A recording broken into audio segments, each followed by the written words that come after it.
다들 Pomodoro Annamalenge Samloya Ungam Sayagi in Samrishwai. Ich möchte zuerst alle hier willkommen heißen und habe die Hoffnung, dass es euch gut geht. Der dritte Tag ist es heute auf diesem Frühlings-Dharma Ayakshema Teachings.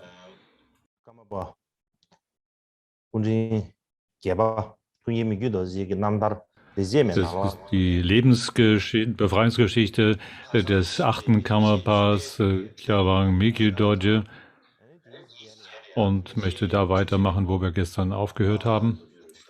Es sind die 10. gute Tat, die gestern besprochen wurde, und heute ist es die 11.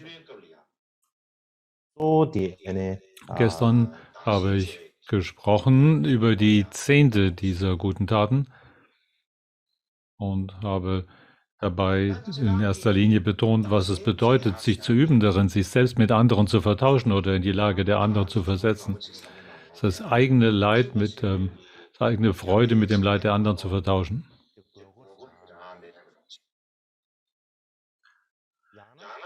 Das ist nicht nötig für irgendjemand anders zu tun, außer für jene, die im Mahayana-Weg sich befinden. Oder könnte man meinen. Man könnte auch meinen, dass dies vielleicht keine Beziehung zu unserem alltäglichen Leben haben.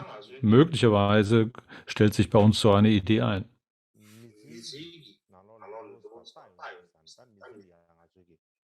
Und wenn man aber tatsächlich darauf schaut, was passiert in unserem menschlichen Bewusstsein oder wie die Art unserer Gemüt ist, dann haben wir doch unsere Eltern, wir haben unsere Lebensgefährten, Kinder,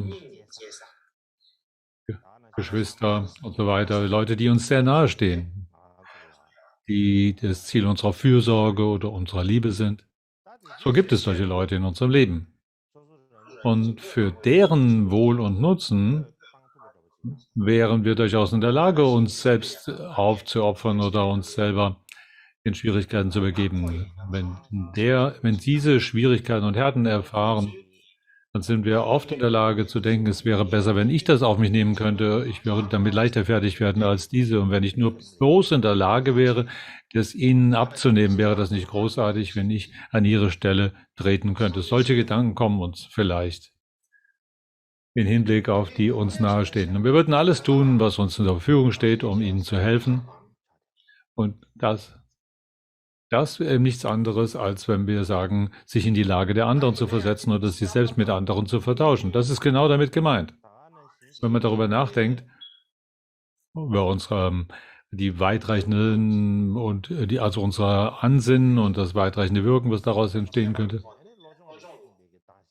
Und was der Sinn und Nutzen davon sein könnte, letztendlich, sich selbst mit anderen zu vertauschen. Und das, wenn man das im Sinne von Dharma vergleicht mit dem, was die gewöhnliche Vertauschen von selbst und anderem ist, da ist da schon ein Unterschied festzustellen. Wir brauchen da nicht allzu viel drüber zu sprechen, wenn wir einfach über jene nachdenken, die hier alle versammelt sind.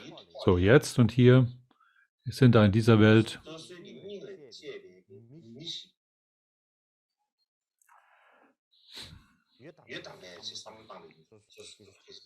ist da irgendjemand in dieser Welt, der mir dem Herzen am nächsten ist?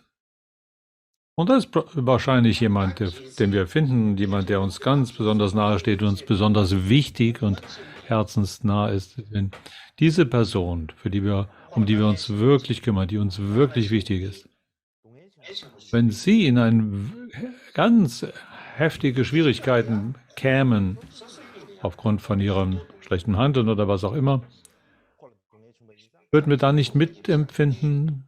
Würden das nicht uns auch ein Unwohlsein bereiten, uns unfroh machen? Nicht nur das. Es ist sogar möglich, dass wir unaushaltbares Mitempfinden mit ihnen haben könnten. Was könnte ich tun? Was könnte ich alles machen, doch am liebsten, damit es jenen gut geht? Und das würde uns so froh machen, hätten wir die Möglichkeit einzugreifen und dort etwas auf uns zu nehmen. Dieses Gefühl, wenn wir das jetzt nehmen, was wir vielleicht alle kennen, ist nichts, was uns völlig wesensfremd wäre und nie geschehen wäre, sondern für die meisten von uns ist das etwas, was wir durchaus nachvollziehen können. Und selbst wenn wir es noch nie gefühlt haben, ist es durchaus möglich, dass wir dieses in diesem Leben zu fühlen kommen. Also dieser Wunsch, sich mit anderen zu vertauschen, ist nichts, was so unglaublich weit weg und entfernt von uns wäre oder irgendetwas, was jenseits unserer Fähigkeiten und Möglichkeiten läge. Es ist etwas, das wir alle in der Lage wären zu tun und spüren können. Nun, aus diesem Grund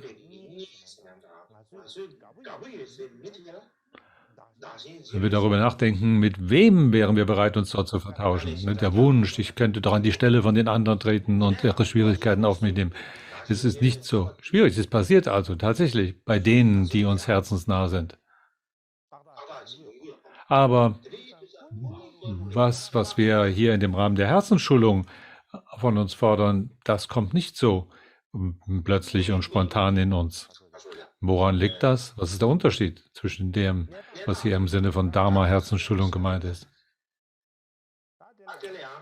Wo ist der Unterschied zwischen dem, was spontan in unserem Alltag geschieht und das, was hier im Rahmen von Dharma-Übung gefordert ist? Gut, das liegt an unserem Ansinnen, an der Tiefe unseres Ansinnens, es liegt an der Weite unseres Gedankenhorizonts oder Herzenshorizontes. Wenn man über unsere herzensnahen Leute nachdenkt, die wir am meisten schätzen in diesem Leben.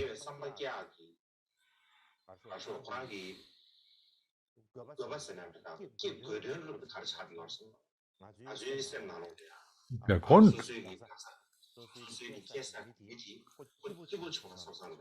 warum wir überhaupt die uns mit denen vertauschen würden wollen und uns in ihre Lage versetzen, ist, weil wir gerne sie in einem guten Wohlzustand sehen. Wir wünschen ihnen alles von Herzen Beste und ihr Wohl und Nutzen liegt uns sehr nah. Wir können es, die Fähigkeit, sie solcher Art zu vertauschen und einzusetzen, die besitzen wir.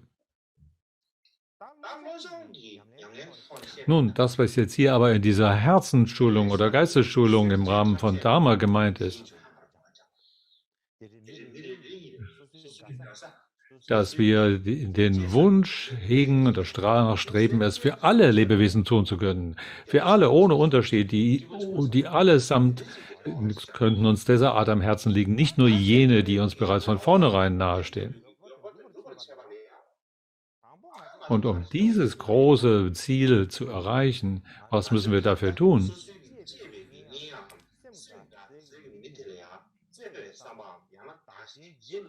Da müssen wir diese liebevollen Gedanken, die wir für unsere Nahestehenden hegen und wo wir da sofort bereit werden, uns mit anderen zu vertauschen, an ihre Stelle zu treten, um die Schwierigkeiten aufzunehmen und zu suchen, ob wir diesen Gedanken nicht auch für alle anderen Lebewesen aufkommen lassen können. Und diesen Gedanken, diese Herzensfühlen und Ansinnen, diese Liebe, Anteilnahme sollten wir versuchen, weiter wachsen zu lassen, zu nähren, dass wir in der Lage wären, das mit allen Lebewesen zu tun. Das ist natürlich nicht sehr einfach, das ist ganz klar. Und wir alle verstehen, warum es nicht sehr einfach ist. Der Unterschied, was ist hier der Kernpunkt dabei? Warum kann man sich mit anderen austauschen oder warum nicht? Es kommt letztlich darauf heraus, sind wir in der Lage, die gleiche Empfindung für alle Lebewesen zu hegen.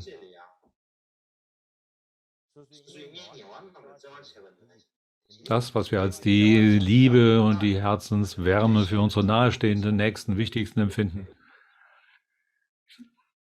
Und ob wir diese selbe Liebe und diese Herzenswärme für alle anderen Lebewesen in der Lage wären aufzubrechen, das ist die große Frage.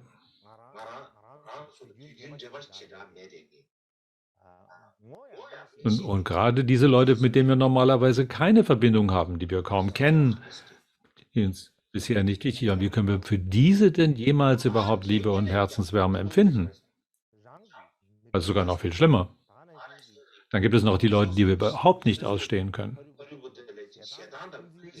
Da, wo wir Hass, Abneigung, Verachtung empfinden, die wir unsere Feinde nennen können oder unsere Widersacher, die Leute, die, wenn wir sie bloß sehen schon, in uns.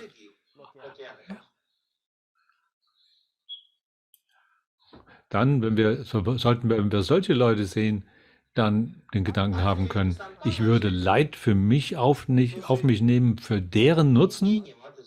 Wie soll das gehen? Das ist ja einfach vergleicherweise. Wenn wir Liebe und Mitgefühl für jene empfinden, die uns nahestehen. Aber für den, die wir nicht kennen, ist es schon viel schwieriger. Und es ist noch viel schwieriger für jene, die wir nicht ausstehen können, die uns Widersacher oder Feinde sind. Es ist sogar ganz schwierig, das für einen einzigen Augenblick nur zu empfinden, wenn wir mit jenen vertauschen wollten, die unsere Feinde sind und an deren Stelle Schwierigkeiten auf uns nehmen würden wollen.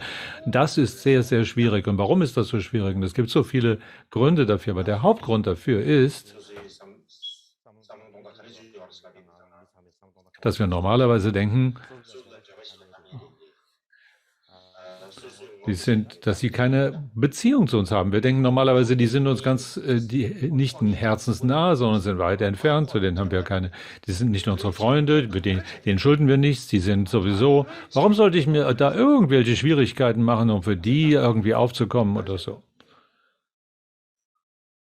Wir spüren keine Verbindung zu denen.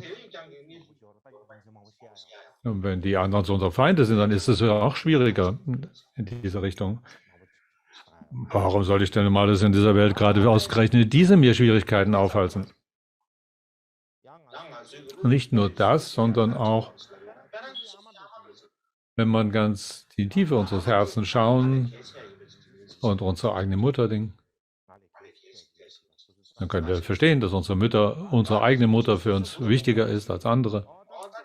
Und wenn man sogar Kinder hat, dann könnte man auch denken, ja klar, die Kinder sind vielleicht wichtiger als ich selber. Aber wenn da Leute sind, die wir gar nicht erst kennen, so denkt man, das sind genauso wie Esel oder Pferde oder was. Warum sollte ich in irgendeiner Weise die für wichtiger als mich selber nehmen? Warum sollte ich für die Schwierigkeiten auf mich halten? Ich würde definitiv denken, dass die nicht wichtiger als ich bin. Also ob wir nun diesen Herzensmut entfalten können, dass wir für alle Lebewesen in der Lage wären, die Schwierigkeiten auf uns zu nehmen, das hängt letztlich davon ab, ob wir verstehen können, welchen Grund das haben sollte. Warum sollten wir sie wichtiger nehmen als uns selbst? Ist das möglich, sie wichtiger zu nehmen als sich selbst? Und welcher Grund wäre dafür zu sehen? Das ist hier der Kern.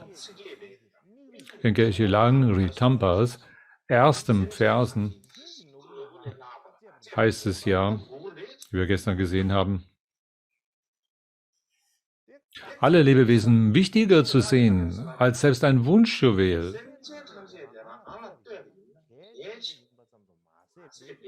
Wenn ich das verstehe, wenn ich verstehe, dass alle Lebewesen nicht nur wichtiger sind als mich, dass sie sogar wichtiger sind als ein Wunschjuwel, dass sie so viel wertvoller für mich wären, dann wäre das in der Lage. Dazu müssten wir in die Lage kommen. Wir müssen verstehen, warum um alles in der Welt seien denn alle anderen Lebewesen wichtiger als ich selbst.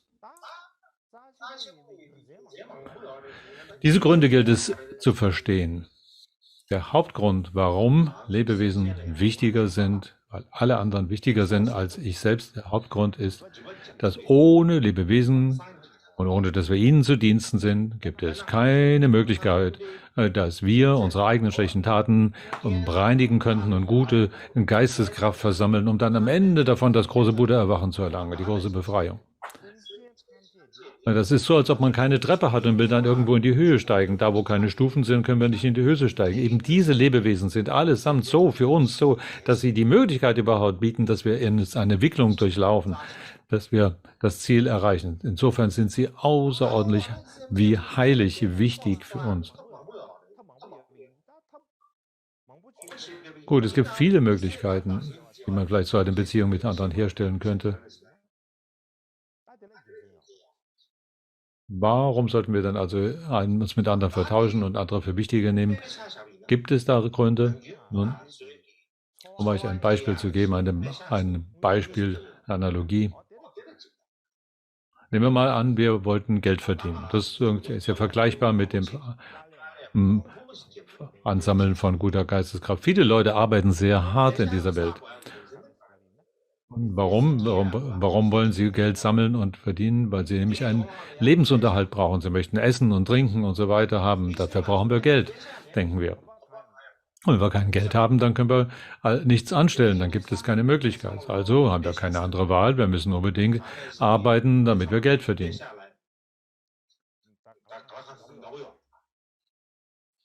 Und jeder hat eine Vorliebe für Geld, zu einem gewissen Maßen. Es gibt auch keine Wahl. Man könnte ohne Geld nichts anstellen. In der gleichen Weise ist das wie eine Analogie, ein Gleichnis hier.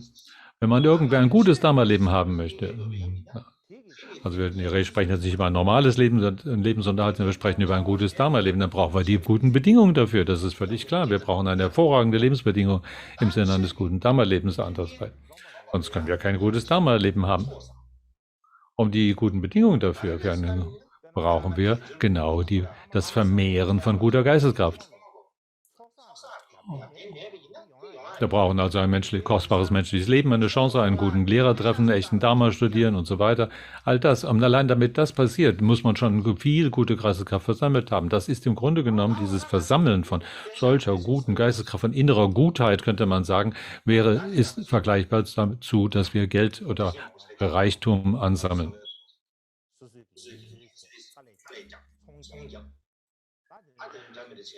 Sonst normalerweise, wenn wir einen großen Deal hätten, irgendwo mit jemandem ein gutes Geschäft zu machen, dann werden wir sofort darauf eingehen vielleicht und irgendwie eine Chance, viel Geld zu verdienen.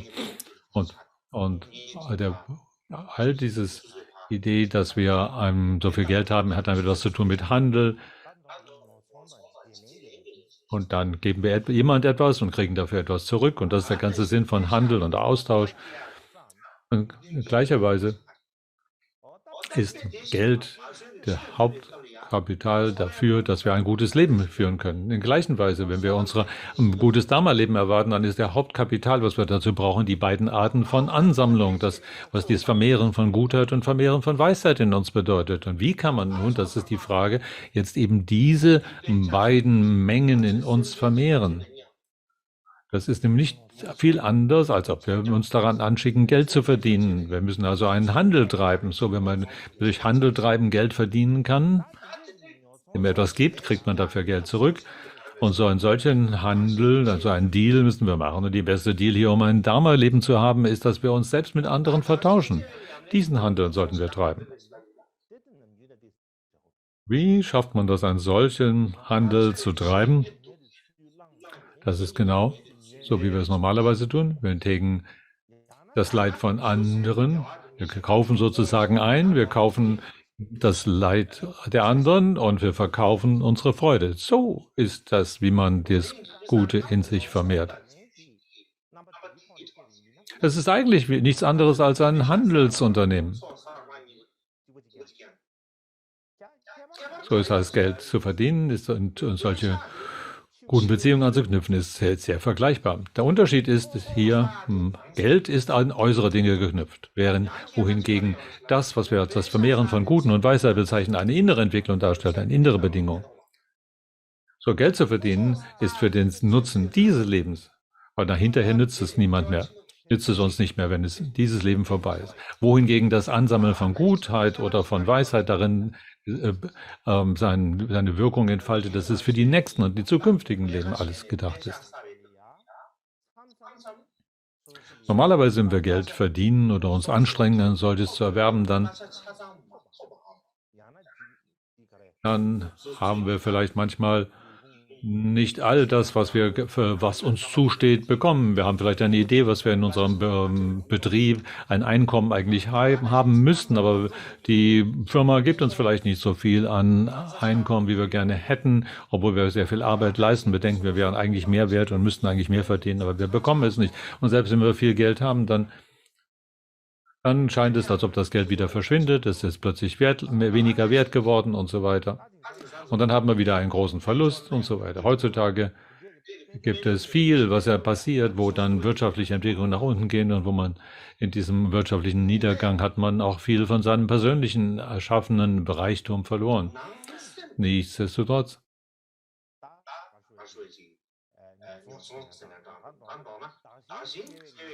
wenn wir jetzt über diesen Handel nachdenken, dieses Handelsunterfangen, das uns mit unserem inneren Bewusstsein passiert, wo wir uns mit den Beziehungen mit den anderen Menschen beschäftigen, wenn wir diesen Handel treiben, dass wir das Leid der anderen einkaufen und das Gutes den anderen geben, dann kriegen wir alles, was wir wollen, ist darin enthalten. Und der Wert davon, von all dem, was wir damit erschaffen, dieses Gute, das in uns wächst, wird mehr und mehr werden. Wir werden wie die Zinsen davon ernten, weil das Ursache und Wirkung ist nämlich genau daran geknüpft, dass das Gesetz von Ursache und Wirkung, dass nämlich das, was an Gutem erschaffen ist, viel, viel stabiler ist, als das, wenn man Geld erwirtschaftet. Auch dieses äußere Geld hat sein gewisses Maß. Wenn man ein ganz, ganz viel Geld besäße, dann müssen Sie irgendwo jemand andere etwas wegnehmen. Wenn die ganzen reichen Leute in dieser Welt so viel Geld versammeln, dann bekommen sie das Geld her? Dann bekommen sie es daher, dass sie das anderen Leuten wegnehmen. Und wenn viele Leute immer reicher werden, dann werden viele andere dafür ärmer werden. Das ist nun mal die Beziehung, wie Geld im äußeren Leben funktioniert. Aber wenn es um das innere Gutheit geht, um das Ansammeln von Gutem, dann ist das, was wir darin versammeln können, an Ansammlung, hat keine Grenze. Nicht nur in diesem Leben, auch in vielen anderen Leben, nicht nur in diesem Universum, sondern in vielen anderen Universen. Es gibt keine äußere Grenze, dass wir daran glauben müssten, jetzt wäre das zu viel an innerem Gutheit und Weisheit versammeln könnten. Es ist unmöglich, diese Grenze zu erreichen oder zu sprengen. Und wenn man solche Gutheit und Weisheit in sich vermehrt,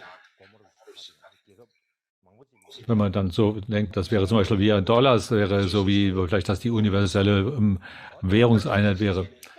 Und dann wäre hier, wo man überall mit zur Rande käme, wenn man diese Währung besitzt. Und so ist das, was wir für alle Lebzeiten und für alle Universen brauchen, die allgemeine Währung, die uns überall zur Verfügung steht und durchbringen wird, das ist genau die Menge dieser beiden Ansammlungen an Weisheit und Gutheit, die wir in uns versammelt haben. Diese Art von Währung gilt es zu besitzen. Und wie könnten wir also solchen Reichtum für unsere zukünftigen Leben erwerben?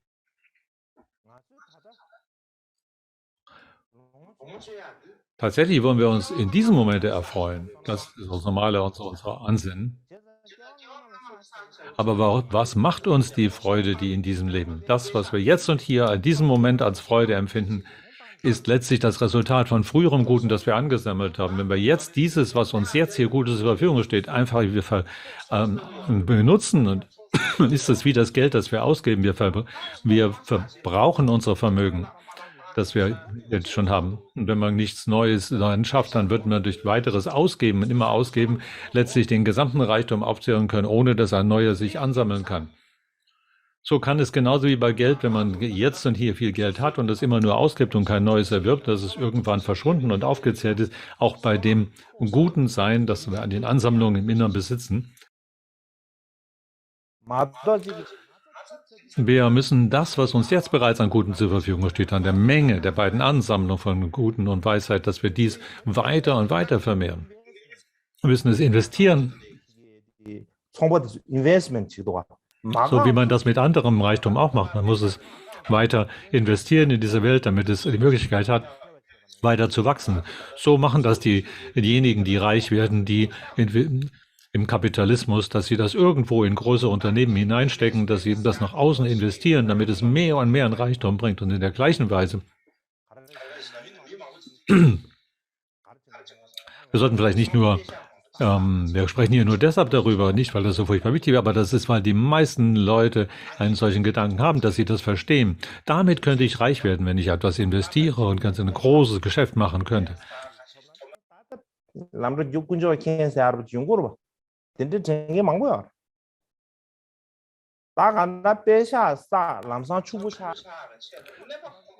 Viele denken, dass sie auf diese Weise reich werden können, wenn sie und dass sie dann so Geld verdienen könnten, dass sie alles tun können, was sie wollen. Aber so viele Schwierigkeiten wir auch in diesem Leben durchlaufen und vielleicht irgendwo einem besser werden als die anderen Leute um uns herum, aber verglichen mit den reichesten Leuten dieser Welt, die ist dann trotzdem millionenfacher Unterschied. Selbst wenn wir das ganze Leben hart gearbeitet haben und uns irgendwie einen gewissen Reichtum erworben haben, dann ist das noch so viel weniger als das, was die reichsten Leute in dieser Welt besitzen. Aber die beste Methode, mit der wir die beste Art und Weise, reich zu werden, ist, dass man sich wiedergeboren lässt in einer reichen Familie. Wenn man den zukünftige Elon Musk werden möchte, dann kann man das gut machen. Dann wäre man vollkommen reich. Die Leute sagen, ob man gut oder dass das praktisch wie eine technische Methode oder eine Anwendung ist, einfach nur der Trick, wie man am besten Geld versammelt. Und die beste Methode, reich zu werden, wenn man sich nach dem Trick fragt, ist, dass man eine gute Geisteskraft versammelt. Und durch dieses Gute, das wir in uns versammeln, werden wir nicht nur Reichtum, den normalen finanziellen Reichtum erwerben, sondern all das Gute, was man überhaupt jemals bekommen könnte. Und wenn man solche Art Gutes innerlich versucht zu verstärken mit dem Ansinnen, um Geld zu verdienen, dann ist das nicht die richtige Art und Weise, daran zu denken. Wir könnten viele Dinge kriegen, die noch viel, viel mehr besser werden als Geld. Denn Geld ist letztlich doch eigentlich was völlig Unbedeutendes. In dieser Welt gibt es viele Dinge, die man in anderen Welten, die man nicht durch Geld kaufen könnte. Und selbst letzten Endes ist die Frage, ob wir überhaupt Geld kriegen oder nicht, davon abhängig, wie viel an guter Geisteskraft, an Gutheit wir in uns vermehrt haben. Es gibt die vielen Leute, die mal denken, das Geld wäre so wichtig, aber wenn man all die vielen Welten denkt und die verschiedenen Unterversen und so weiter, dann ist das Geld, was wir in dieser Welt hier haben, in diesem Lande zur Verfügung haben, letztlich völlig wertlos und nutzlos. Wohingegen die Kraft der beiden Sammlungen, der beiden Mengen, die so großartig ist, dass sie die Welt die gesamten Dharma, Dhatu und alle anderen Universen durchdringen können und darin einen großen Nutzen entfaltet, womit wir alle unsere Hindernisse beseitigen könnten. Und es gibt keine andere Weise, die besser wäre, als genau diese Ansammlung zu vermehren. So, warum sind wir dann nicht daran, eben genau diese Mengen zu vermehren? Der Grund dafür, und warum das sehr nützlich wäre, dass man solche Mengen vermehrt, ist, dass wir nicht ganz sicher sind. Aber bloß, weil wir das nicht so genau in den Konsequenzen sehen, wird es davon nicht weniger wichtig. Und wir sollten es deshalb auf keinen Fall vernachlässigen. Wir sollten niemals denken, das ist nutzlos und wertlos, bloß weil wir es jetzt nicht im vollen Umfang verstehen können. Der Hauptpunkt hier ist, selbst wenn wir nicht in der Lage wären, uns tatsächlich mit anderen zu vertauschen, dass wir ihren Platz einnehmen und Schwierigkeiten auf uns nehmen, könnten wir uns das vorstellen. Wir könnten es in einer reinen Vorstellung machen, wenn wir es alleine schon in unserem Geist in der Lage wären zu tun. Bloß daran zu denken, für andere uns auszutauschen, hätte das einen großen Nutzen.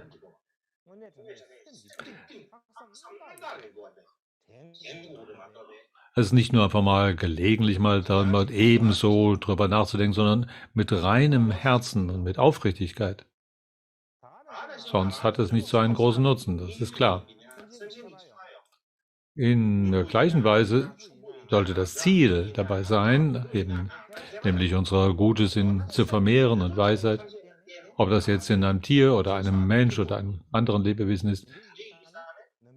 Alle Lebewesen können diese gute Geisteskraft und Weisheit in sich vermehren.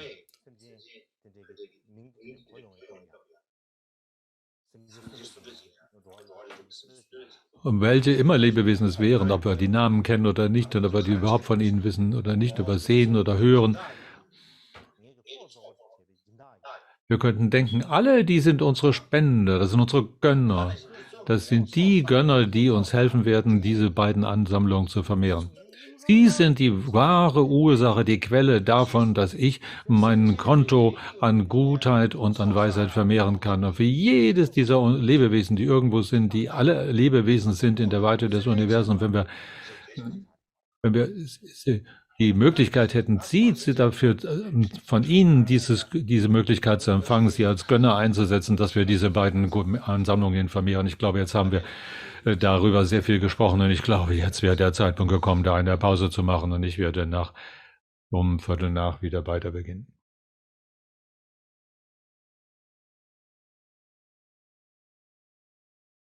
Also da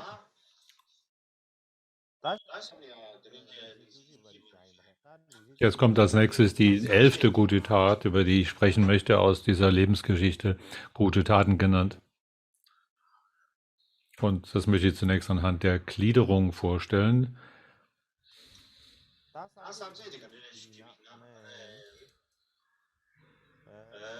Die Gesamtgliederung ist,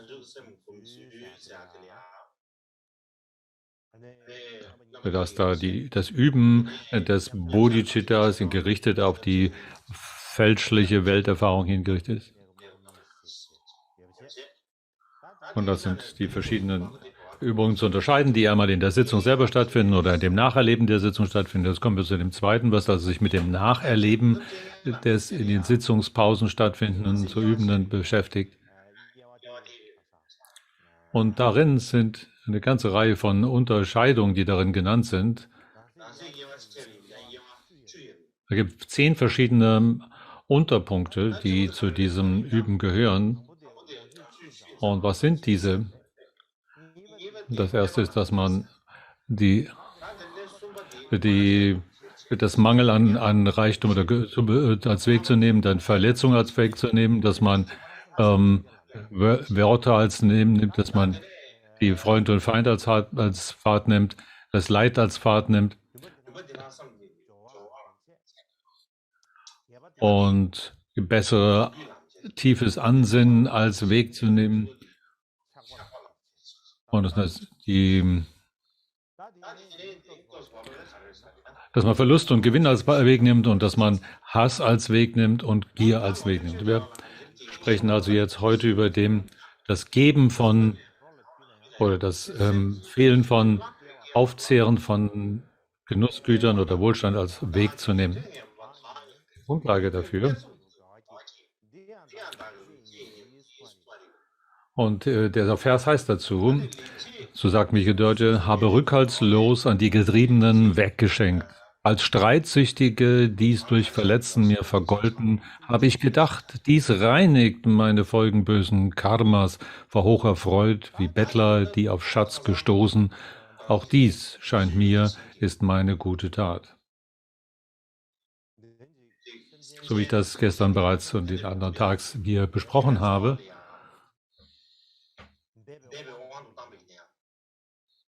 wenn man darüber nachdenkt, was Mickey dort hier bezeichnet als die Keime des Guten, sozusagen als das, was weiter Gutes bringen kann, Anlass für weiteres Gutes ist und so weiter.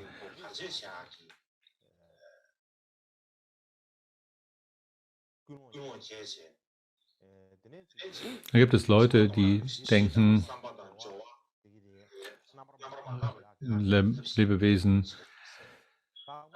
mit unreifem Geist, für die würde es nur Hindernisse bedeuten, wenn sie also sich in Großzügigkeit üben.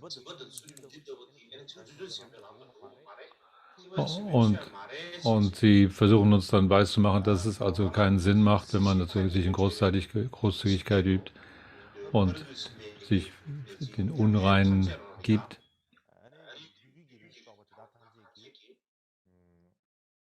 Und sie sagen in dem Fall, dass Großzügigkeit und angemessenes Handeln wird niemals ein Weg zur vollkommenen Buddha-Erwachen werden. Das ist nicht der Maha an der Weg. Sie werden also alle Weise uns versuchen, Hindernisse in den Weg zu legen und uns davon abzubringen.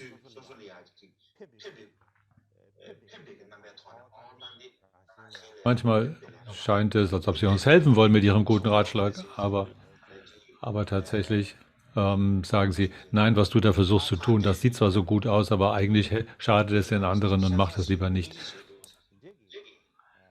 Und wenn man das von außen anguckt, dann sieht es so aus, als ob sie zu uns nett wären und Mitgefühl mit uns haben.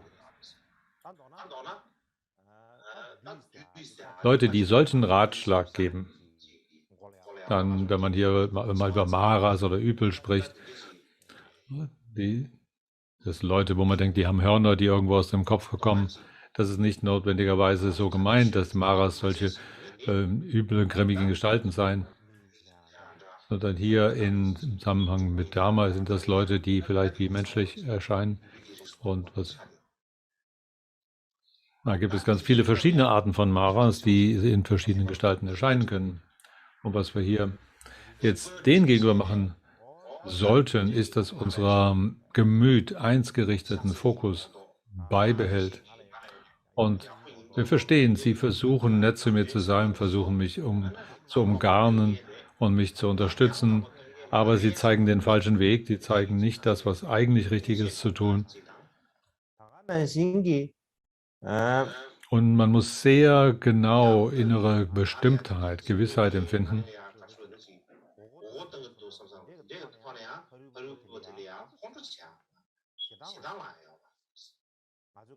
Aber niemals sollten wir denken, dass sie uns versuchen zu täuschen, sie hinterlistig zu hintergehen und deshalb ärgerlich ihnen gegenüber werden. Es ist einfach ihr eigenes schlechtes Karma, das sie seit anfangsloser Zeit angesammelt haben, als Ergebnis dessen sie jetzt hier versuchen, Hindernisse zu bereiten, wenn wir selber einen guten Weg gehen möchten. Und dann zum anderen sollten wir denken, wenn alles passiert, so wäre, wie ihr Plan sich erfüllte, dann ist das nicht nur schlecht für uns selber, sondern aber auch selber für sie wird es einen ganz, ganz schwierigeren Ausgang nehmen, und es wird sie das Endergebnis dieses falschen Tuns in großer Weise treffen. Wir sollten uns also nicht beeinflussen lassen durch diese Art von Hindernissen, die sie uns in den Weg legen, sondern in besonderer Weise versuchen, darin eigene Gegenmittel zu finden, und unser Streben sollte stärker werden, begeistert wie ein frischer Wasserstrom. Und wie kann ich sozusagen in diesem Kampf gegenüber dem Übel, den Maras, siegreich werden? Was ist die richtige Art und Weise, damit umzugehen? Je mehr solche Hindernisse uns entgegenzutreten scheinen, desto stärker muss unsere innere Entschlossenheit werden. Und das ist auch gut für uns selber und gut für diese anderen, dass sie dadurch, dass sie mir nicht darauf eingegangen sind, kein schlechtes Ergebnis ihres eigenen Handelns erwarten müssen. So, wir sollten also siegreich sein in einer Weise, dass wir von tiefem Vertrauen erfüllt sind, dass das, was wir tun, das Richtige ist. Und die beste Methode aber, diese Übel, diese Maras zu besiegen, ist, dass wir, während wir den Dharma üben, und was immer die äußeren oder inneren Bedingungen auch wären, dass wir niemals diese uns in irgendeiner Weise von diesem Wege abbringen lassen, noch egal wer immer da entgegenkommt und was immer innen und außen geschieht. Oder ob das durch begehrende Weise geschehen mag oder durch friedliche Weise oder was immer die Methoden auch wären, die versuchen, uns abzubringen. Selbst wenn sie Hindernisse versuchen, uns zu bereiten, sollten wir niemals darauf eingehen, sondern einfach unerschütterlich sein, wie die Tiefe des großen Ozeans, von allen Wellen unbewegt, darin stabil verweilen. Das ist die Lage des Gemüts, die den Sieg über Mara-Übel dann beschert. Wenn wir solches stabiles Gemüt nicht unser eigen nennen, dann kann die kleinsten äußeren Umstände uns abbringen und auf einen falschen Weg leiten.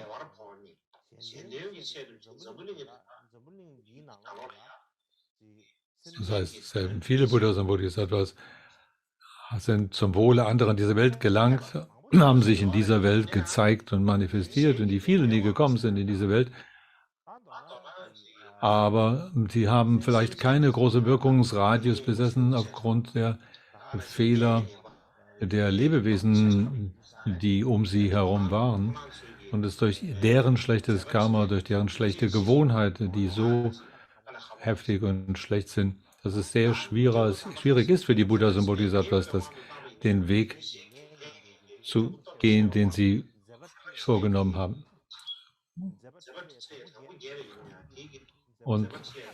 Aber selbst wenn sie am Anfang dem beste Ansinnen hatten, kann sich alles am Ende dann verwandeln.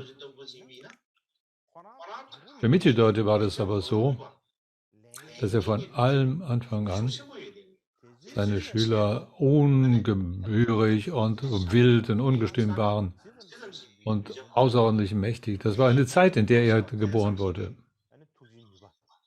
Dass er mehr seine Schüler und Gefolgschaft sich wild und ungestüm und ungewöhnlich gebärdete, hat er umso mehr mit größerem Mitgefühl auf sie geschaut. Das ist die Kraft seines Herzenmutes. Einige seiner Schüler oder seiner Diener waren sicher sehr gut gesinnt, andere waren da auch wieder von außerordentlich schlechter Gesinnung, hinterlistig. So gab es solche und solche. Aber egal, ob es jetzt durch äußere Güter war, durch Reichtum und so weiter, er war immer sehr großzügig, hat allen rückhaltslos gegeben. Und wenn sie in Schwierigkeiten waren, wenn sie Verlust hatten oder sie waren in Not, dann war er sofort dabei, sie zu beschützen. Und so, das nennt man die Großzügigkeit des Schutzes geben.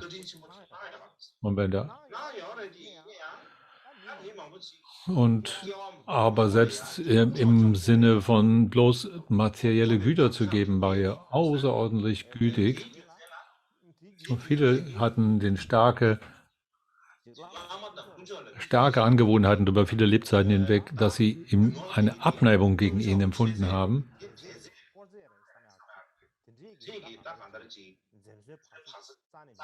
Und all die Dinge, die dem Guru geopfert waren, die da als Geschenke waren. Und letztlich sind das alles Dinge, die von anderen, die mit tiefem Vertrauen dem Guru selber geopfert wurden, dargebracht als Geschenk, mitgebracht und so weiter. Und das heißt, dass es eigentlich ein Diebstahl, ein grober Diebstahl oder Raub ist, wenn man diese dann einfach an sich nimmt und wegnimmt. So, sie haben sich also wie Banditen oder Räuber verhalten. Und Miki Dorje aber, schon bevor er überhaupt als Tulku erkannt und intronisiert war, waren diese verschiedenen beiden Lager, wie wir wissen, die darüber gestritten haben, wer der richtige Karmapa wohl sei. Oder war Karmakajin Leute, die von diesem großen Zeltlager, die Bewohner waren Unterstützer des anderen Kandidaten, der nicht der tatsächliche Karmapa war. Und am Schluss, als Miki Dorje dann intronisiert wurde, und von dem Zeitpunkt an, das ist die Ming-Dynastie in China, und die hatten eine sehr gute Beziehung. Die Ming-Dynastie, der Herrscher dort, hatte ein großes Vertrauen in die Karmapas, hat viele Juwelen und Geschenke kostbarster Art in großer Menge schicken lassen als Geschenk an Miki Dorje.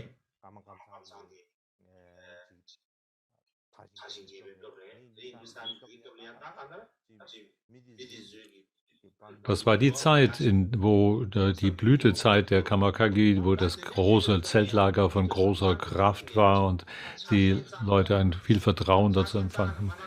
Aber Miki Dorje hatte keinerlei Verlangen zu all diesen verschiedenen Gütern und hat es einfach weitergeschenkt an all die Leute um ihn herum. Zum Beispiel, das kann man sich kaum vorstellen, da ist irgendein gewöhnlicher Schüler um ihn herum, ist ein Diener. Dann hat man ihm einfach 1000 Teebarren geschenkt. die in Bambus eingekleidet waren. Jedem 1000 gegeben.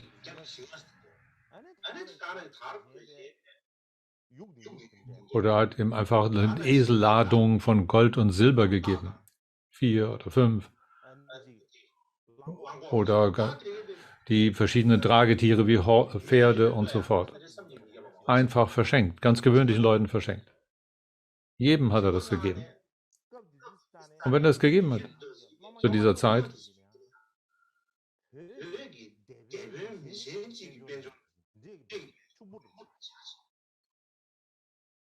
und er hat nicht darüber nachgedacht, über dieses gewöhnliche Lebewesen, die jetzt dafür geeignet wäre. Ja, aber wirklich umsorgt für sie und hat ihnen gesagt, ich mache dir ein Geschenk.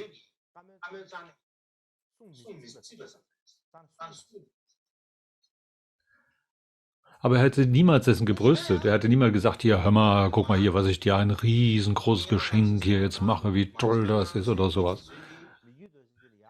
In keiner Weise. Die Leute, die ihnen das gegeben hatten, hatten wir umgekehrt in merkwürdiger Weise keinerlei Dankbarkeit. Es hat sich für sie so eher angefühlt, als würden sie das, was ihnen ohnehin zusteht, gewissermaßen eine Schuld zurückbekämen. Und wir haben immer nur den Gedanken gehabt, wie kann ich noch mehr bekommen? Sie waren niemals damit zufrieden, was sie alles schon bekommen haben, obwohl es von solcher unvorstellbarer Größe und Umfang und Wert war, was ihnen da geschenkt wurde. Je mehr sie bekamen, desto mehr wollten sie. Und haben alles in Bewegung gesetzt, um irgendwie einfach sich diese Dinge auch anzueignen. Das Schlimmste war, wenn sie dann sagen, du hast alle diese Aktivität gehabt. Okay, früher hast du Schwierigkeiten gehabt. Und da war doch der Streit darüber, ob du so der Richtige bist. Und jetzt bist du der Kammerpart, nicht wahr? Und der Grund, warum du jetzt Kammerpart geworden bist und nicht der andere, das ist wegen uns, weil wir dafür gestimmt haben. Wir sind so gütig zu dir gewesen. Und wenn du mal drüber nachdenkst, wer hier eigentlich gütig ist, sind wir eigentlich besonders gütig zu dir gewesen, dass du jetzt der Kammerpart sein kannst. So haben einige Leute das gesagt und andere haben sogar ihn bedroht. Gesagt, du wirst mich am besten besser gut behandeln, sonst werde ich hier Zerstörung anrichten. Andere Leute sagten dann, ich werde die ganzen Mönche hier umbringen, ich werde sie zerstören, diese Einrichtungen.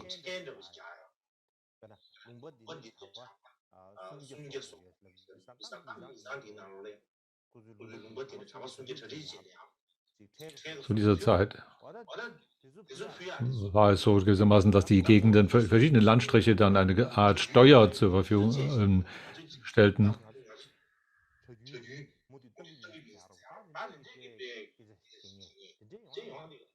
Und dann haben die gesagt, vielleicht wir werden die anderen daran hindern, dass sie diese Steuer an euch geben.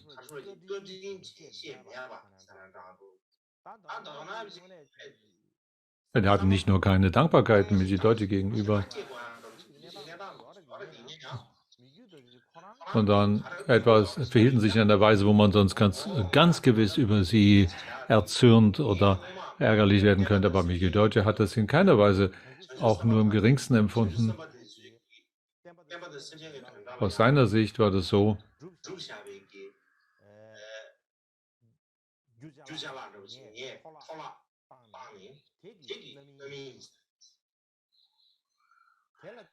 ich habe hier jetzt kommt hier das Karma hoch, dass all diese Güter, die frühere Bodhisattvas durch ihre früheren guten Taten versammelt haben, dass diese jetzt alle davon gehen. Sie sind sozusagen alle verschwendet und gehen jetzt in ihrer Wege. Das ist mein Karma, dass das so passiert. Und wenn ich hinter ihnen herlaufen würde und um nachzuforschen, wo sind diese Dinge alle hingekommen, dann wird das sinnlos, denn ich kann sie doch nicht zurückholen. Das war nicht nur in dem großen Zeltlager solche Zustände, sondern das war eigentlich überall in Tibet so. Und dieses Zeltlager war sehr mächtig und der Karmapa darüber, als er noch als angesehen war als derjenige, der dieses Zeltlager anführt, war von großem Einfluss. So wäre er theoretisch in der Lage gewesen, diese Macht auszuspielen und den Dingen hinterherzueilen und das zu verfolgen und zu bestrafen.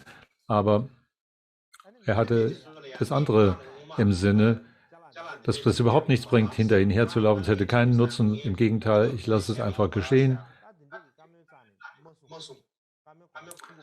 Und er hat auch niemals anderen gesagt, hier, ich habe dir doch so viel Nutzen gebracht, ich habe dich so beschenkt und so weiter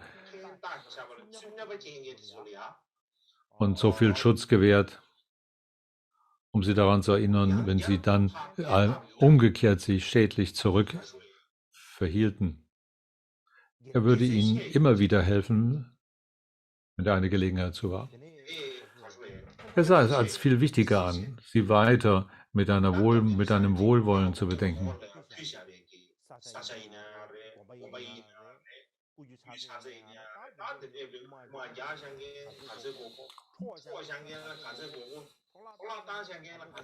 Zu der Zeit,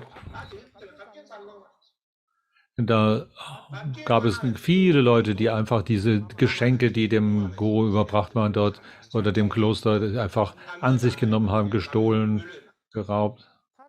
Aber er hat sie weiter so liebevoll behandelt wie immer schon. Und selbst wenn er auf sie schaute, hat er sie niemals in irgendeiner Weise bloßgestellt oder auch nur kritisch angeschaut oder irgendeiner Weise ihre Fehler öffentlich gemacht.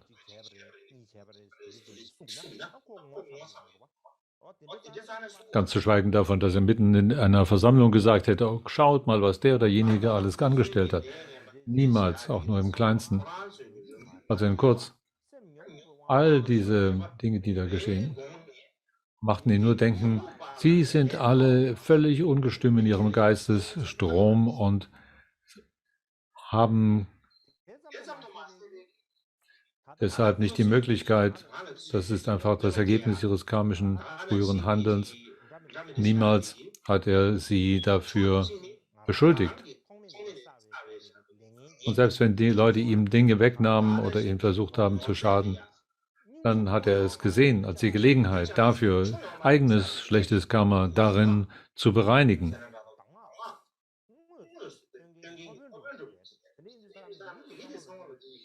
Das sind gewissermaßen Ereignisse, die darüber uns belehren, die selber Lehrer sind und uns zeigen, dass all diese materiellen Dinge und Besitztümer letztlich ohne Sinn und Gehalt ist, dass da nichts dahinter steckt. So sind diese Geschehnisse selbst die Lehrer.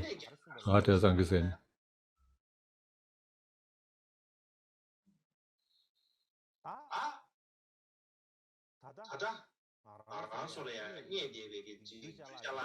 Jetzt, dieser Tage, sind all die vielen Dinge, die wir angesammelt haben.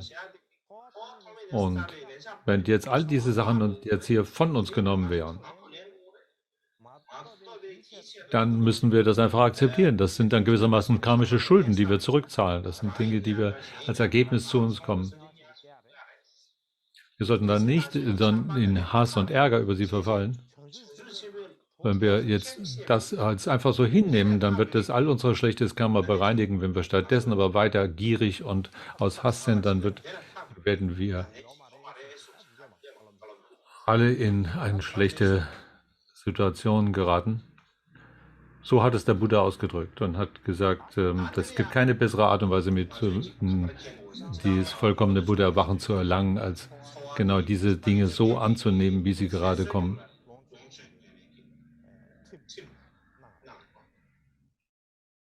So in gleicher Weise, das waren die Worte des Buddha eben, hat auch Regeln aufgestellt, wie diejenigen, die ordiniert sind, die in einer Mönchsgemeinschaft zusammenleben, sich verhalten sollen. Und dann gibt es die vielen Dinge, die denen geschenkt worden sind.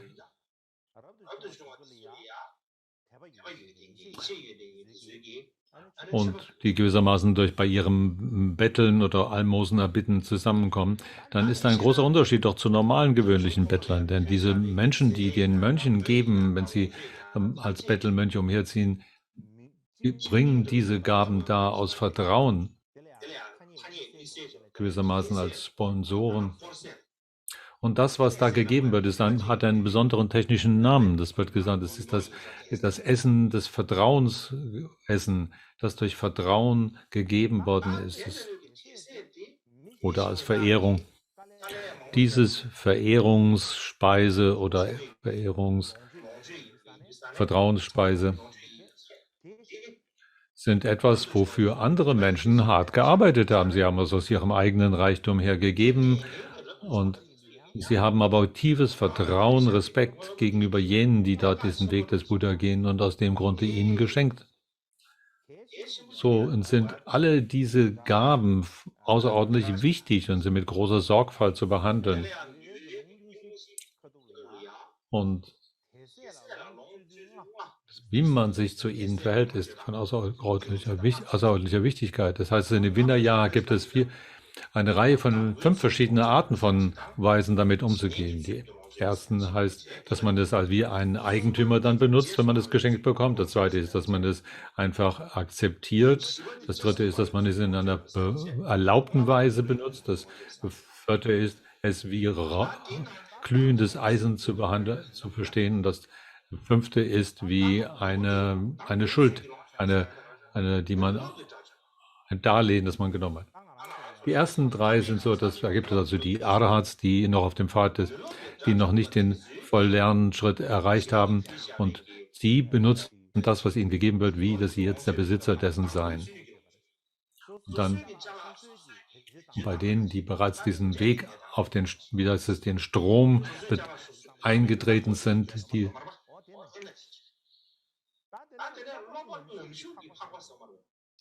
zweite Gruppe. Bei der ersten Gruppe, wenn Sie es wie Eigentümer benutzen, dann können Sie es mitmachen, was Sie wollen. Da ist ja kein Schade dran, weil es Ihnen gegeben wird. Und bei den anderen, die den Strom eingetreten sind, wie es heißt, ist es so, dass Sie es einfach akzeptieren. Was ist die Bedeutung davon? Sie nehmen es hin gewissermaßen, dass man es Ihnen gibt. Wir haben die Erlaubnis erhalten, das zu benutzen, sodass es gewissermaßen in dieser Weise haben die Benutzungserlaubnis gewissermaßen bekommen. Aber selbst für gewöhnliche Lebewesen, gewöhnlich Sterbliche, die vielleicht dem richtigen Verhalten nachstreben und sich in eigenem Dharma erfahren, üben, Mantras wiederholen oder was immer,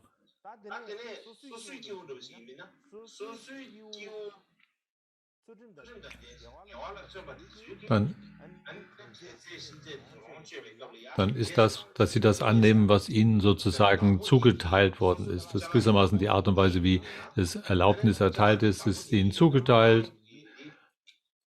Das gehört mir nicht, aber es ist mir gewissermaßen zugeteilt, während die Leute sagen, du kannst das benutzen, das ist jetzt dein Anteil. In dieser Weise sollte man damit umgehen. So, da gibt es eine Geschichte darüber. Diese Geschichte ist vielleicht ganz gut zu wissen. Da gibt es eines Tages, da war der größte Sponsor des Buddha, Anapadindata, jemand, der sehr, sehr wichtig und reich war. Die Art und Weise, wo er lebte, nämlich in Shravasti, hat er den Buddha und seine gesamte Gefolgschaft eingeladen. Und er hat ganz viel Stoff herstellen lassen aus Seide, um dem Buddha und der Gefolgschaft für Kleidung zur Verfügung zu stellen. Ging also zu dem Apfelhain und hat dem Buddha gebeten, die Einladung überbracht. Und hat alle seine Verwandten und Freunde zusammengeholt und den Buddha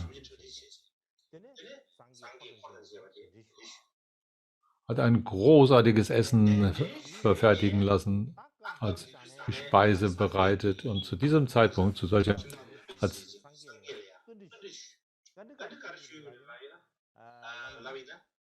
Anapadindata fragte mit dem Buddha, er fragte Folgendes: In dieser Welt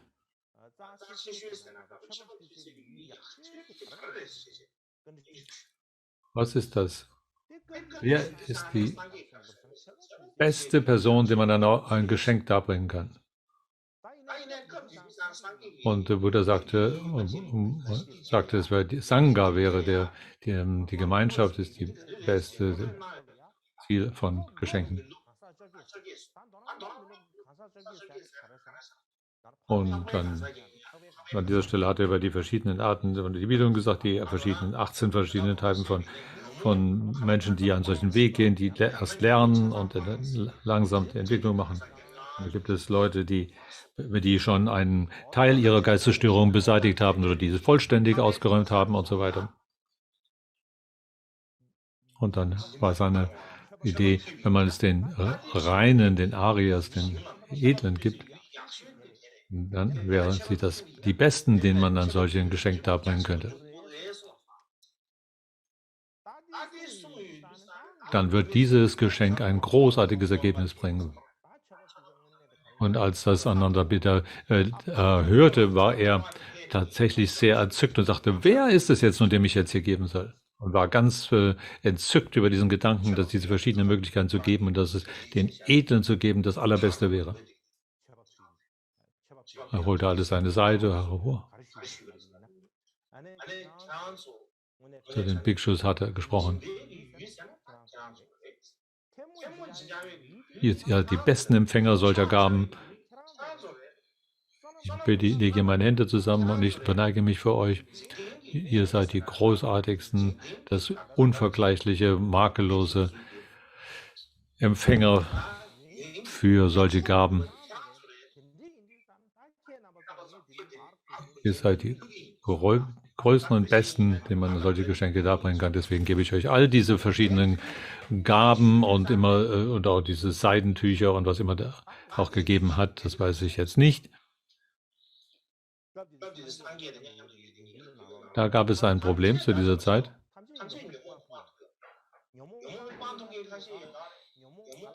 Dass nicht jeder in dieser Volkschaft alles die Geistesstörung schon ausgeräumt hatte. Einige waren Arhats, da gab es aber auch welche dabei, die einen größten Teil beseitigt haben und andere nur ein bisschen. Und dann gab es aber auch ganz gewöhnliche in dieser Volkschaft. Jeder hatte natürlich gewisse Qualitäten. Aber der Buddha gibt uns immer den Rat, dass wir Gutes tun sollen, Gutes vermehren.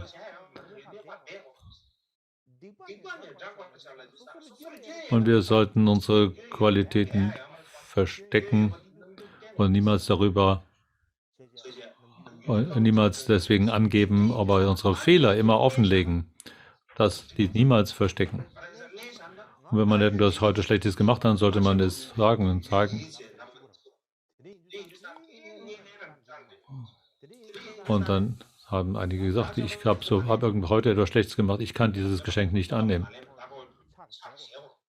Die Arhats wollten gerade diese Sachen nicht annehmen.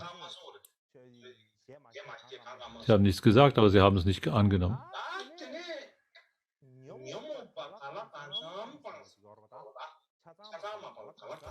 Und dann ging er zu einigen Leuten, die bereits den größten Teil ihrer Geistesstörung aufgegeben hatten. Die haben gesagt, ich habe ja immer noch viele Geistesstörungen. Wir sind nicht wert, deine Sachen anzunehmen. Und dann, blieb letztlich übrig, dem man es überhaupt noch hat schenken können? Das waren die gewöhnlich Sterblichen, denen...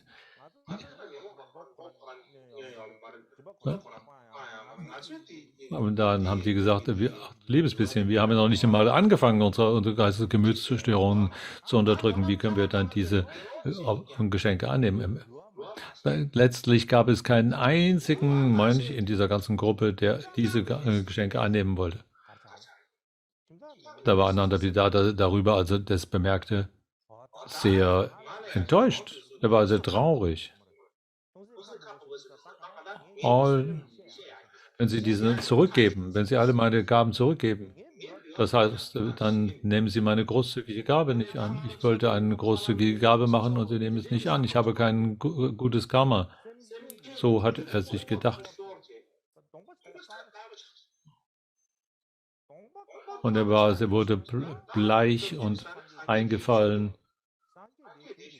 Und der Buddha war da und sagte dann, was ist mit dir los, dass du so bleich und betrübt bist? Und Anapirdada sagte, warum nehmen diese Mönche meine Gaben nicht an?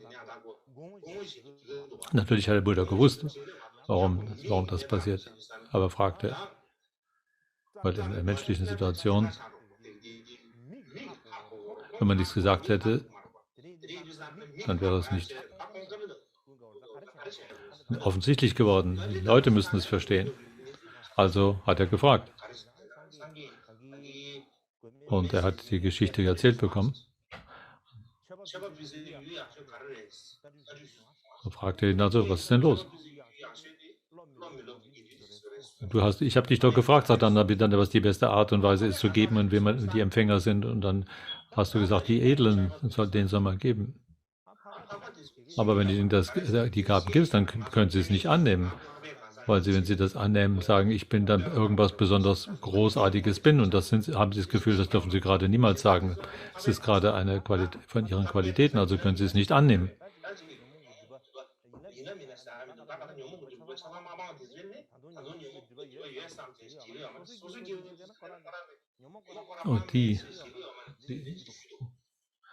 Und wenn die meisten Teil überwunden hatten oder auch die gewöhnlichen sagten, wir haben überhaupt noch so viele Fehler, also wir können das auch nicht annehmen.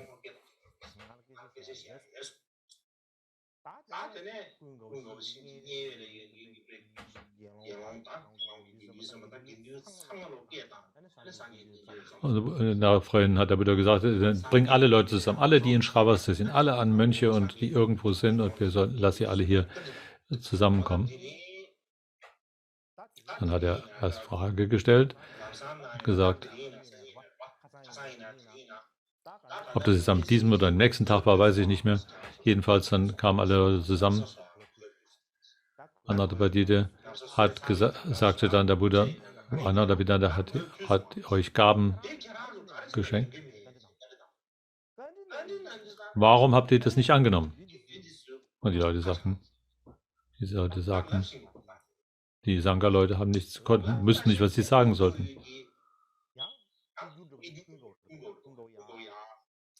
Ananda war gewissermaßen der Übersetzer in dieser Situation, der Vermittler. Er sagte, er hat die Situation dem Buddha erklärt. Und der Buddha hat deshalb dann gesagt, und das ist eine gute Frage,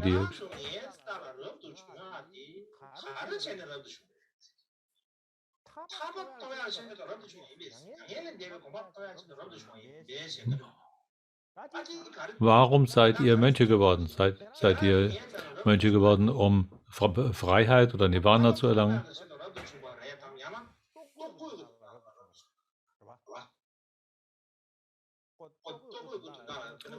Das ist der Grund, warum ihr meine Mönche geworden seid.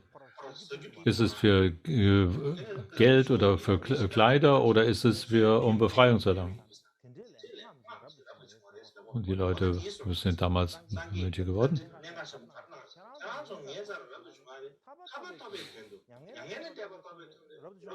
Er fragte sie einfach, wurdet ihr Mönche oder Nonnen, um die Befreiung oder Nirvana zu erreichen?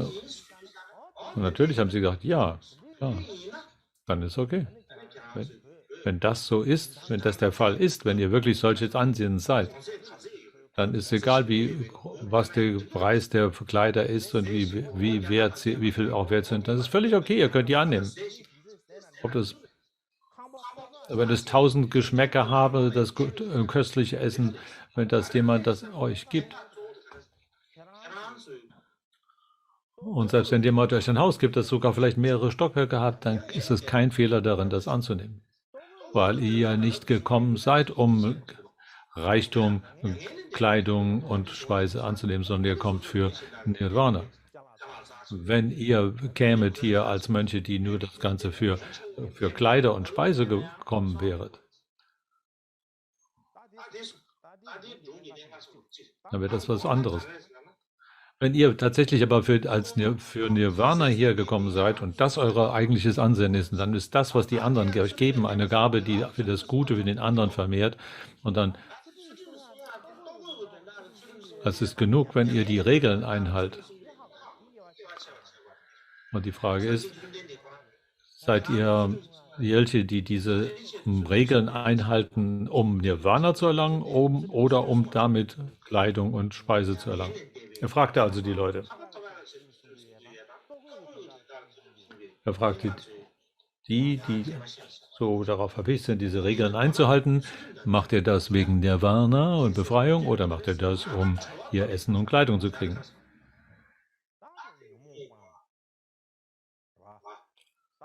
Wenn ihr jemand seid, der das aus Nirvana und Befreiungsgründen macht, dann ist das völlig okay, dass ihr Essen und Speise annimmt. Wenn ihr jemand seid von tiefer innerer Einsicht und Erfahrung, wenn man dann dieses Essen annimmt oder Kleidung, dann ist das erlaubt und es ist rechtmäßig, statthaft.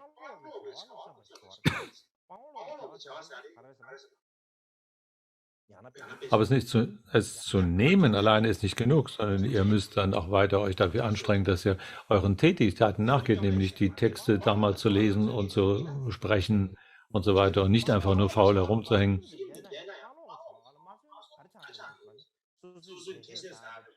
Wenn ihr weiter in eurem Sprechen und Wiederholen arbeitet, dann ist es gut. Das ist gewissermaßen das, was ihr als Geschenk bekommen habt, so wie ein Darlehen, das ihr bekommt und dass ihr dafür jetzt das abarbeiten müsst. Wenn man nicht strebt in dieser Weise und die Dharma-Aktivitäten nicht weiter verfolgt und betreibt, dann wird das einfach wie eine Bürde, eine Schuld, die wir uns aufgeladen haben, wenn wir ein solches Geschenk angenommen haben.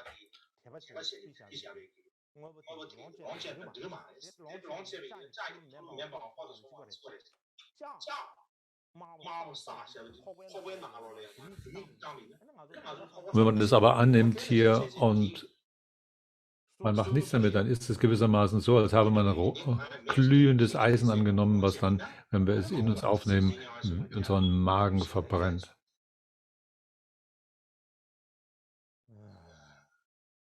Und das ist das Wichtige eben daran, an diesem besonderen Speise des Vertrauens oder dem Gabe, die gegeben ist aus solchen Leuten, die Vertrauen haben, dass man mit ihnen, mit diesem ganz sorgsam umgeht und beobachtet, welches Verhältnis man dazu hat.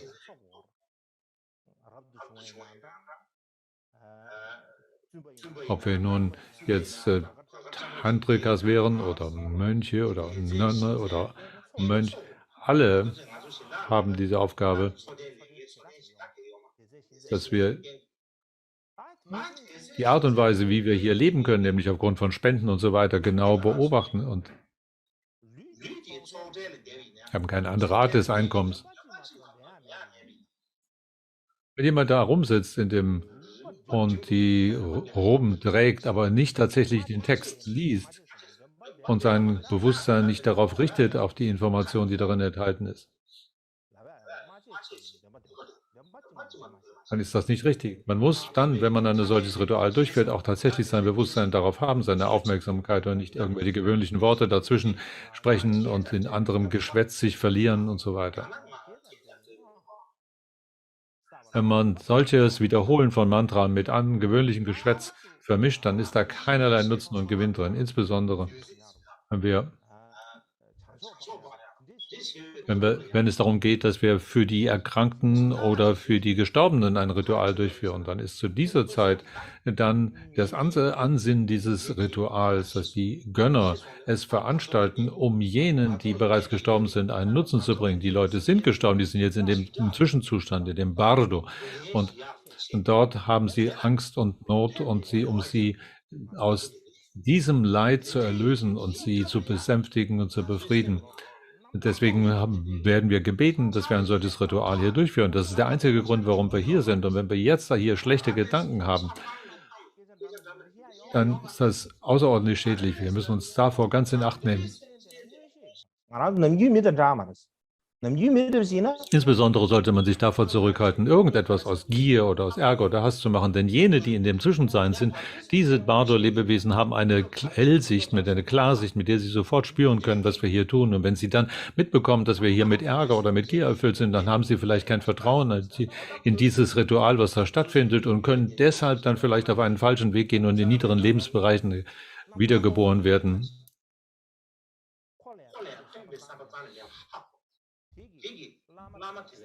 Sie verstehen das, dass man keinen Ansinnen, keinen wirklichen Herzenswunsch hat, um ihnen Hilfe zu geben. Und wenn sie eine solche Abneigung dann entwickeln, auch gegen dieses Ritual oder gegenüber den Lehrern oder Mönchen, die dort anwesend sind, dann ist da eine große Gefahr, die davon ausgeht.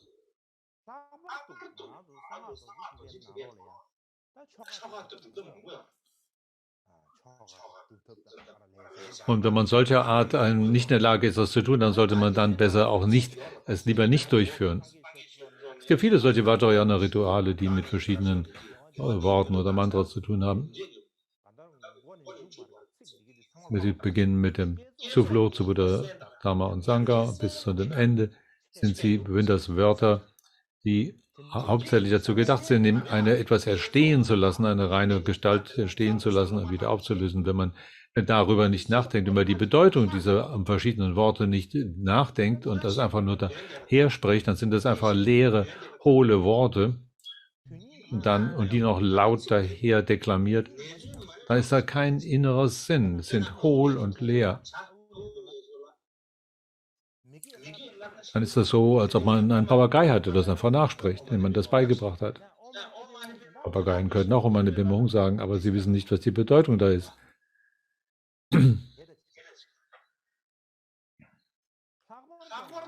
So ungefähr ist das.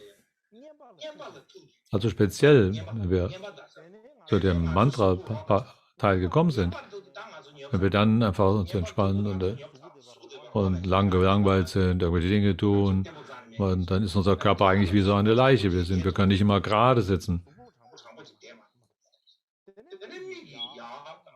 Dann schauen wir hin und her, gucken nach rechts und nach links, hören hier und dorthin, lassen unsere Aufmerksamkeit irgendwo hinwandern.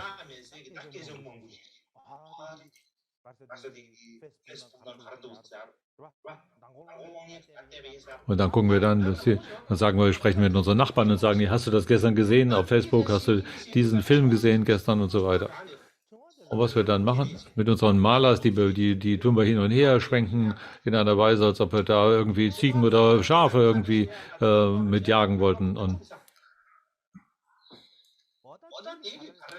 dann sind die Worte und die Gedanken und die Aufmerksamkeit völlig unverbunden und alles miteinander vermischt.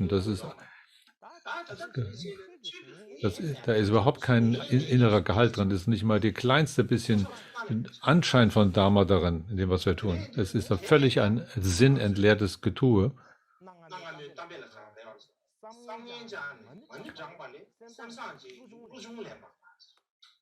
Das heißt, da gibt es ein altes Sprichwort, das heißt, ein dummes Lied mit guter Haltung zu singen, ist besser als Om Mani Padme Hum mit schlechter Absicht.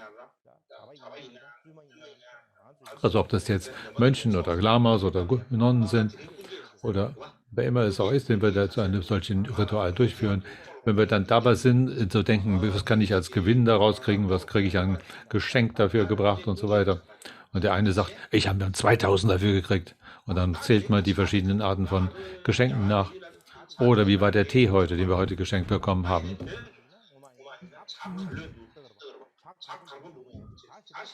Wir denken, wunderbar, was ist der Tee, der ist so großartiger Tee. Oder wenn nicht, dann sind wir verachten. Also es ist einfach Wassertee, dann haben wir, oder mit dem Brot, was wir bekommen haben. Es ist dünn oder reichhaltig. Ja, das Brot ist nicht schlecht. Wenn wir nur über solche Dinge nachdenken, dann ist für dieses ganze Ritual gar keinerlei Sinn.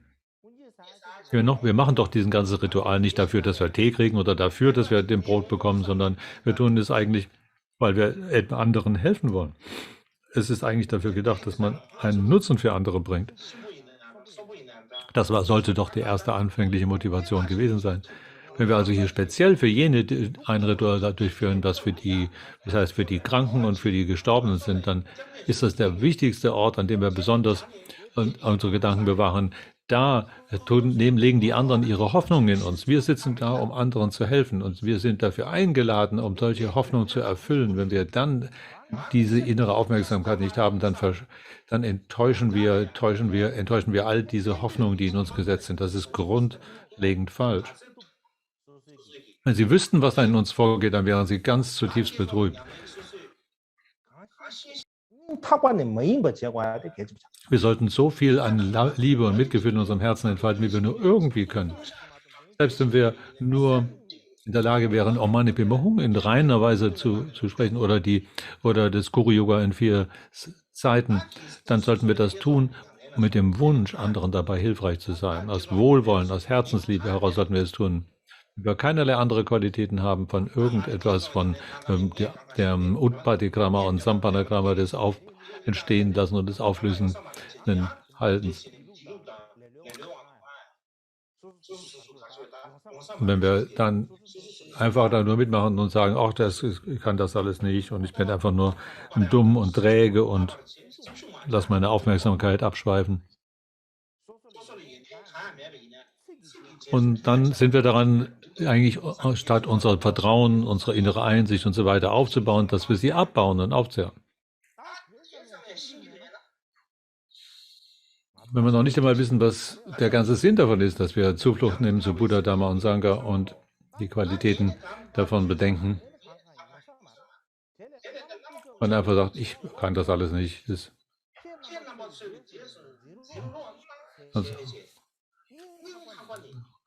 wir noch nicht einmal den Gedanken haben, bitte Gurus, schaut auf die fühlenden Lebewesen, die alle in Not und Leid sind, bitte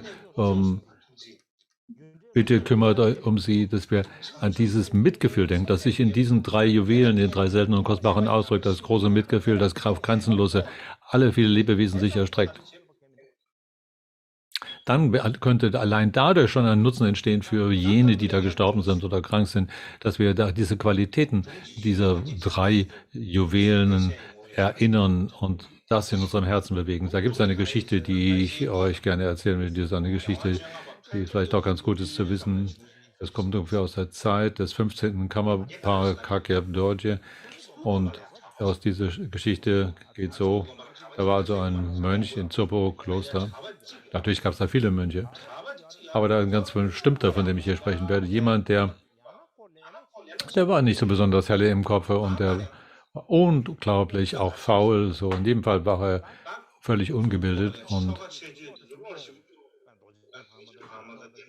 in Zopo-Kloster, da gibt es viele Texte, die jeder eigentlich auswendig können sollte.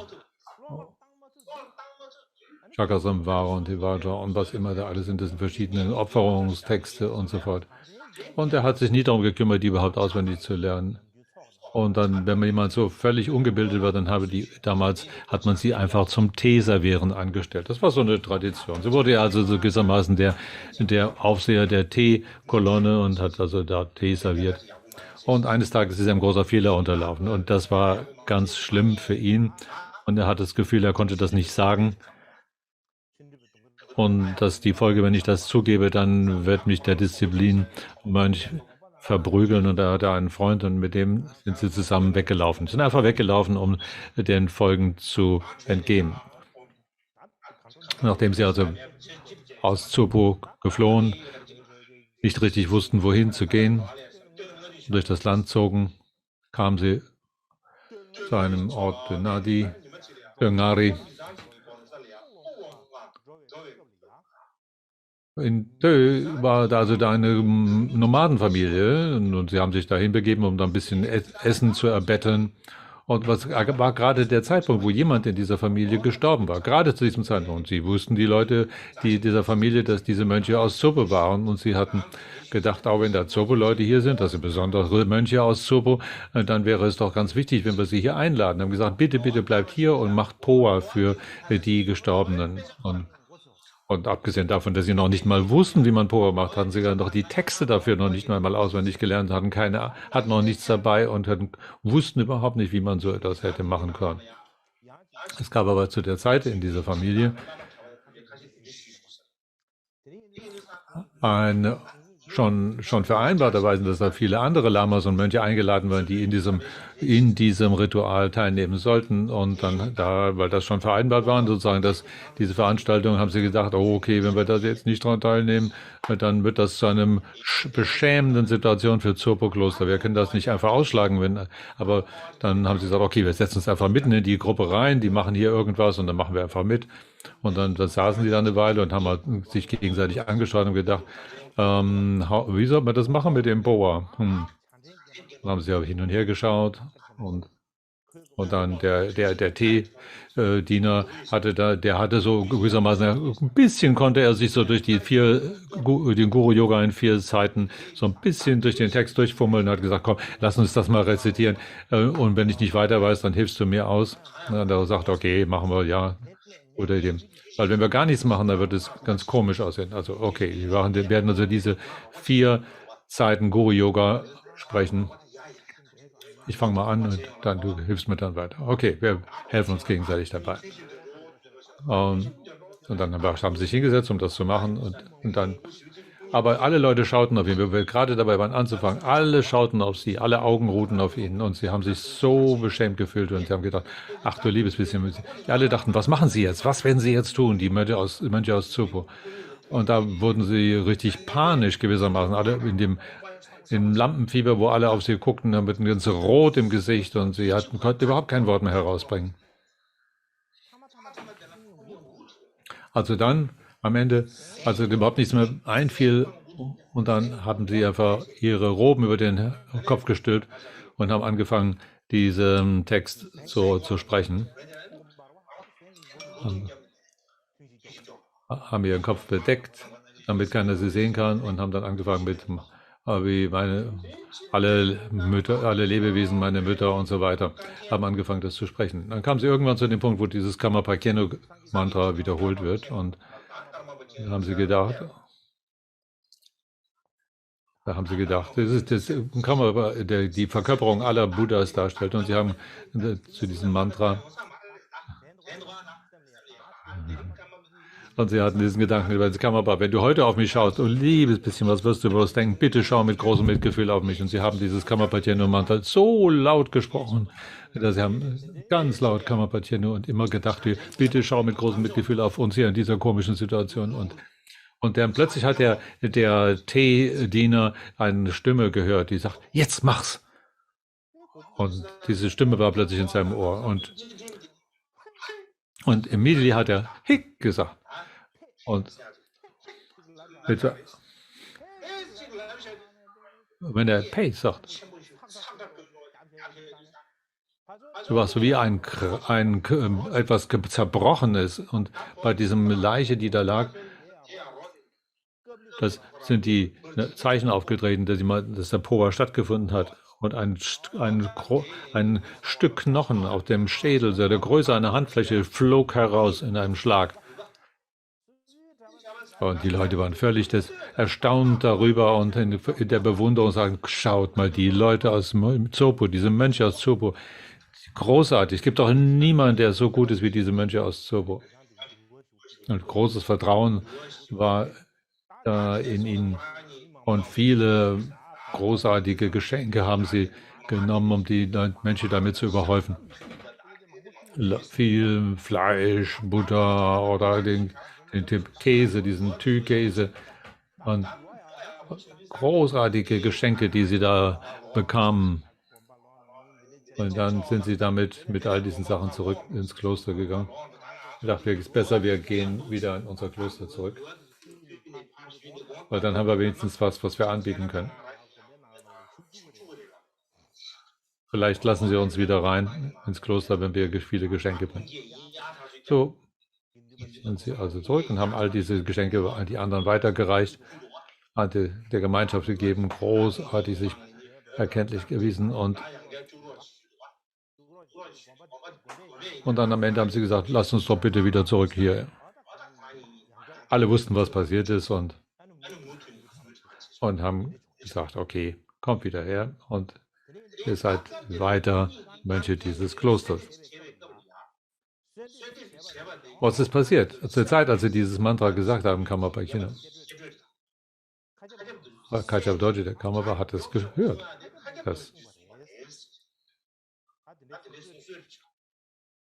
Kachab Dorji hat sie dieses Mantra sprechen gehört, wenn sie Karmapa in die sagen. Ich weiß nicht, ob es wirklich Kachab Dorji war, aber sie wird einer der Karmapas, der das gehört. Und das ist der Grund, weshalb ich das hier sage. Selbst wenn ihr keinerlei Qualifikation habt, wenn ihr überhaupt keine Ausbildung oder Verstehen habt, wenn man zu sich im Herzen an die Qualität des Gurus wendet, an den Guru wendet, im Herzen oder an die 3 Juwelen, dann ist das Wichtigste dabei, dass wir das, was immer uns zu Gebote steht, dass wir das tatsächlich auch tun. Der Ansinnen ist, anderen zu helfen. Wir tun das, was uns zu Gebote steht, unseren Fähigkeiten gemäß. Aber dann gibt es einige, die das übertreiben und die dann sagen, wir sind so mit Karma und Karma-Ursachen und Wirkungen, es ist alles so hochgefährlich, ich kann überhaupt nichts tun, ich kann nichts annehmen, wenn irgendjemand mir was gibt. Und ich kann doch ich kann auch nicht einmal diese Rituale durchführen für Leute, die gestorben sind oder sowas, weil das ist mir alles zu gefährlich karmisch, wenn ich da irgendetwas falsch mache. Und ich will da auch keinerlei Gaben annehmen. Das ist ein bisschen zu extrem, wenn man das so weit treiben würde. Das wirft doch dem zuwider, was da eigentlich zu tun ist, nämlich, dass man irgendeine Hilfe, eine Unterstützung anbieten. Selbst wenn wir keinerlei Kraft und Fähigkeiten haben, wenn wir durch den Segen der Linie, der Überlieferungslinie und der Gurus, selbst wenn wir keinerlei eigene Koalition haben, wenn wir das Herzensvertrauen haben in unsere Lehrer, und dann wird das einen Nutzen vollbringen, wenn wir es einfach so. Aber wenn man aber sagt, ja, nee, ich kann das nicht machen, ich kann keine solche Gaben annehmen und das kann ich sowieso nicht, das ist alles viel zu schwierig. Das ist zu extrem. Okay, das reichen für heute und jetzt werden wir die Wünsche und Widmungen sprechen.